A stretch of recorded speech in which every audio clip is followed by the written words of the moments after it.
एक इंसान जो ये यकीन अपने अंदर बना लेता है कि वो मॉरल लॉज से ऊपर है। एक इंसान जो अपनी ही नज़र में एक्स्ट्रॉर्डनरी बनकर एक कत्ल कर देता है और फिर उस कत्ल को जस्टिफाइड समझ लेता है, लेकिन फैसला होते ही कुछ टूट जाता है।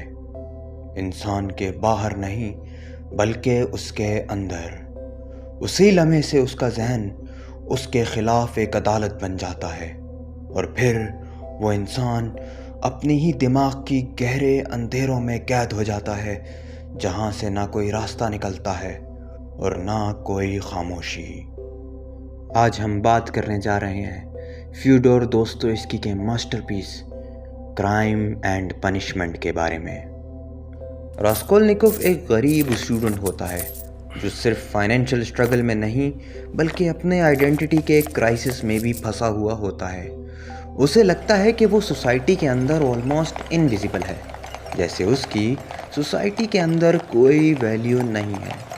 ये फीलिंग सिर्फ पॉवर्टी नहीं होती, ये एक डीपर साइकोलॉजिकल बर्डन होता है, जहाँ इंसान अपनी एग्जिस्टेंस का मतलब ही क्वेश्चन करना शुरू कर दे। इसी पॉइंट पर मेन कैरेक्टर रास्कोल्निकोव का भी एग्जिस्टेंशियल क्राइसिस स्टार्ट होता है। एग्जिस्टेंशियल क्राइसिस, इसका सिंपल मतलब ये है कि इंसान अपनी ज़िंदगी, अपनी आइडेंटिटी और अपनी एग्जिस्टेंस का मतलब ही क्वेश्चन करना शुरू कर दे। एग्जिस्टेंशियलिज्म फिलॉसफी इस स्टेट को एक्सप्लोर करती है कि लाइफ पहले से कोई फिक्स्ड मीनिंग लेकर नहीं आई। लाइफ का मतलब इंसान को खुद बनाना पड़ता है, अपने एक्शंस, अपनी चॉइसेस और अपनी रिस्पॉन्सिबिलिटी के ज़रिए। रास्कोल्निकोव एक सवाल अपने अंदर बार बार दोहराता है। अगर दुनिया में जस्टिस रैंडम है, अगर गुड और इविल का कोई क्लियर सिस्टम नहीं, तो रास्कोल्निकोव का अपना वजूद क्या है? और यही कन्फ्यूजन उसे एक डेंजरस डायरेक्शन की तरफ ले जाती है। वो एक ऐसी थ्योरी डेवलप करता है जिसमें वो इंसानों को दो कैटेगरीज में डिवाइड कर देता है। पहली कैटेगरी ऑर्डिनरी लोग, जो सिर्फ रूल्स फॉलो करते हैं और सिस्टम के अंदर रहते हैं, और दूसरी कैटेगरी होती है एक्स्ट्रा ऑर्डिनरी लोग, जो हिस्ट्री को बदलने के लिए मॉरल बाउंड्रीज को तोड़ सकते हैं। दोस्तों, इसकी इस आइडिया को नॉवल में एक्स्ट्रा ऑर्डिनरी मैन थ्योरी के थ्रू एक्सप्लोर करता है, जहां रास्कोल्निकोव ये यकीन कर लेता है कि कुछ रेयर इंडिविजुअल्स ऐसे भी होते हैं जो ह्यूमैनिटी के ग्रेटर गुड के लिए लॉ और मोरालिटी को तोड़ सकते हैं।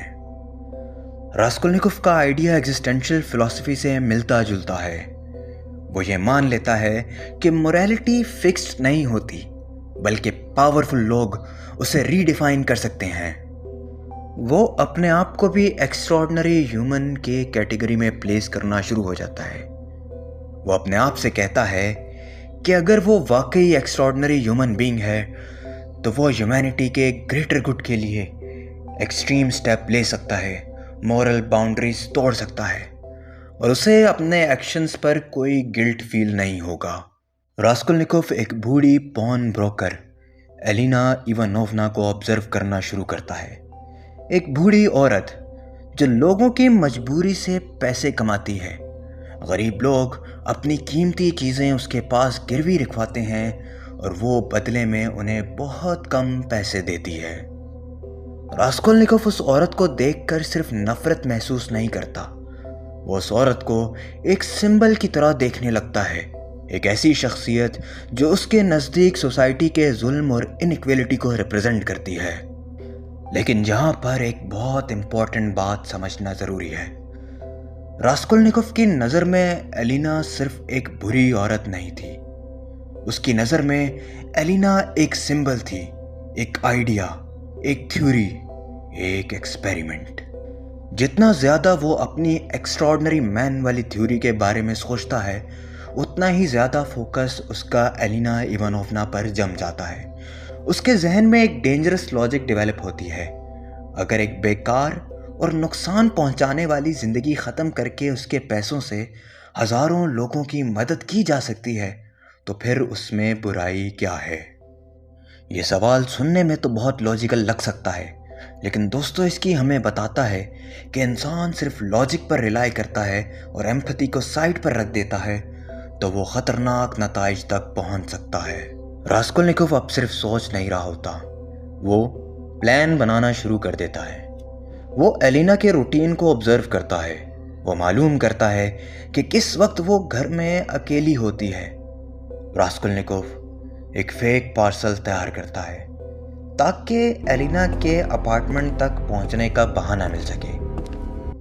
वो एक कुल्हाड़ी हासिल करता है। हर स्टेप के साथ उसका प्लान ज़्यादा रियल होता जाता है, लेकिन साथ ही साथ उसके जहन में इंस्टेबिलिटी आती रहती है क्योंकि उसके अंदर एक और आवाज़ मौजूद होती है। एक आवाज़ जो उसे रोकना चाहती है, एक आवाज़ जो उसे बताती है कि वो सिर्फ एक औरत को नहीं मारने जा रहा, वो अपनी ही इंसानियत को चैलेंज करने जा रहा है। रास्कोल्निकोव का असल सवाल ये नहीं था क्या एलिना मरने के लायक है। उसका असल सवाल था क्या मैं वो इंसान हूं जो किसी की जिंदगी और मौत का फैसला कर सकता है। ये कत्ल एलिना के बारे में कम था और रास्कोल्निकोव के बारे में ज्यादा। वो दुनिया को साबित नहीं करना चाहता था, वो खुद को साबित करना चाहता था। वो देखना चाहता था कि क्या वो वाकई उन लोगों में से है जो मॉरल बाउंड्रीज तोड़ सकते हैं। वो नेपोलियन की एग्जाम्पल देता था कि क्या वो नेपोलियन जैसा एक्स्ट्रॉर्डनरी ह्यूमन बीइंग है जो अपनी पावर के लिए मॉरल बाउंड्रीज तोड़ सकता है, खून रेजी को जस्टिफाई करार दे सकता है और एक्स्ट्रॉर्डनरी ह्यूमन बीइंग बन सकता है। आखिरकार रास्कोल्निकोव एलिना इवानोवना के अपार्टमेंट में दाखिल हो जाता है। उसे लगता है कि वो अपनी थ्योरी को रियलिटी में टेस्ट करने जा रहा है। उसे लगता है कि कत्ल के बाद उसे उसके सारे सवालों के जवाबात मिल जाएंगे, लेकिन जिस लम्हे वो कत्ल करता है और उसके हाथ से कुल्हाड़ी गिरती है, उसी लम्हे एक्सपेरिमेंट ख़त्म हो जाता है और सज़ा शुरू हो जाती है।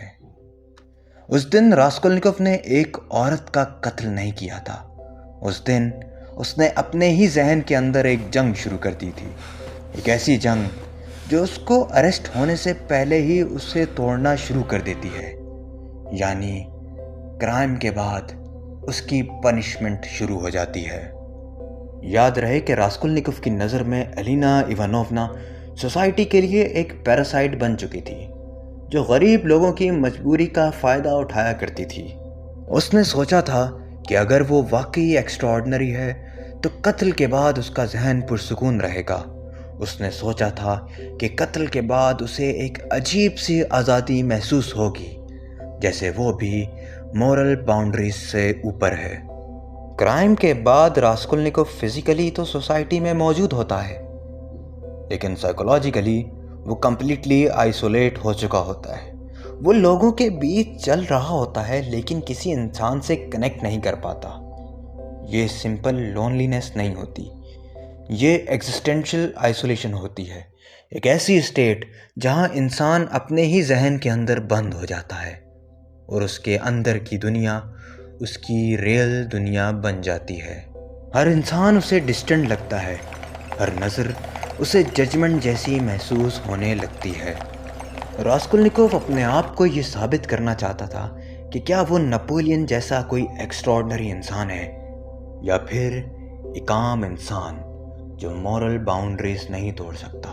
उसे अपने हर एक्शन के नताइज भुगतने पड़ सकते हैं।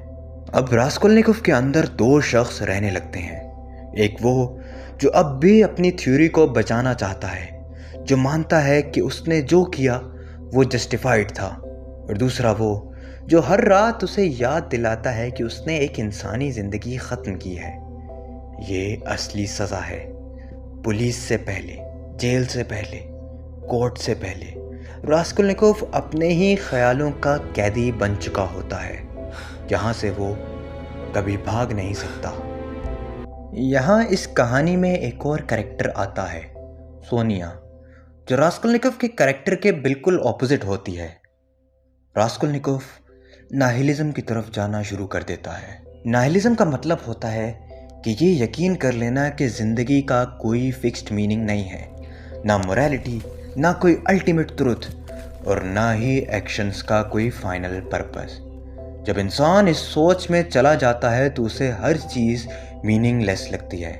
अच्छाई और बुराई दोनों बराबर लगने लगते हैं और कभी कभी इंसान ये सोचने लगता है कि ज़िंदगी में कुछ मैटर नहीं करता। रास्कोल्निकोव भी इसी डायरेक्शन में जा रहा होता है। उसके लिए आइडियाज़, मोरालिटी और ह्यूमन लाइफ सब सिर्फ कॉन्सेप्ट्स बन जाते हैं। सोनिया इस नाहिलिज्म के बिल्कुल ऑपोजिट खड़ी होती है।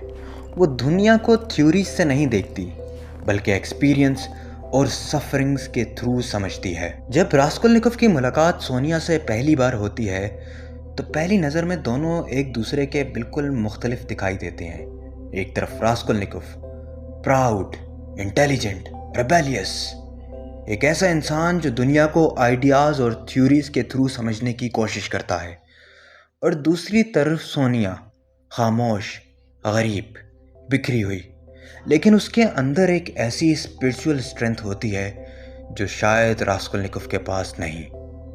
दोनों की ज़िंदगी सफरिंग से भरी हुई होती है। रास्कोल्निकोव ने सफरिंग का जवाब एरोगेंस से दिया। उसने डिसाइड किया कि वो दुनिया के रूल्स चैलेंज करेगा। सोनिया ने सफरिंग का जवाब सेक्रीफाइस से दिया। उसने अपना दर्द एक्सेप्ट किया लेकिन ह्यूमैनिटी को नहीं छोड़ा। रास्कोल्निकोव के लिए अपना राज अपने अंदर रखना मुश्किल हो रहा था, और फिर एक दिन वो सोनिया के सामने बैठता है और उस सच को बोल देता है जो उसे अंदर से खा रहा था। वो इकरार करता है कि उसने कत्ल किया था। ये कहानी का सबसे पावरफुल मोमेंट है, क्योंकि यहाँ रास्कोल्निकोव सिर्फ क्राइम कॉन्फेस नहीं कर रहा था, वो अपनी नाकामी कॉन्फेस कर रहा था। वो मान रहा था कि उसका एक्सपेरिमेंट फेल हो गया, उसका एक्स्ट्रॉर्डनरी मैन वाला ख्वाब नाकाम हो गया। अब यहाँ पर रास्कोल्निकोव के सामने दो रास्ते थे। पहला रास्ता अपनी थ्योरी को पकड़े रखे, अपनी ईगो को बचाए और बाकी ज़िंदगी झूठ में गुजार दे।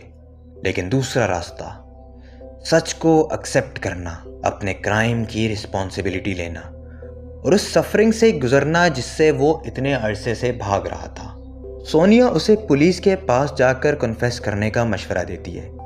वो ये इसलिए नहीं कहती ताकि लॉ सेटिस्फाई हो सके, बल्कि इसलिए कि जब तक वो सच को ओपनली एक्सेप्ट नहीं करेगा वो अपने अंदर भी आज़ाद नहीं हो सकेगा। ये दोस्तों इसकी का बहुत गहरा आइडिया है। फ्रीडम का मतलब कॉन्सिक्वेंसेस से बच जाना नहीं, फ्रीडम का मतलब सच्चाई का सामना करना होता है। आखिर में रास्कोल्निकोव अपना जुर्म कबूल कर लेता है और ख़ुद को कानून के हवाले कर देता है। उसे सिबेरिया भेज दिया जाता है जहां उसे सज़ा मिलती है। लेकिन दोस्तों इसकी यहाँ एक बहुत क्लियर बात समझाता है। असल सज़ा जेल नहीं होती। असल सज़ा वो जहनी अजाब होता है जो इंसान अपने फैसलों के साथ जीता है।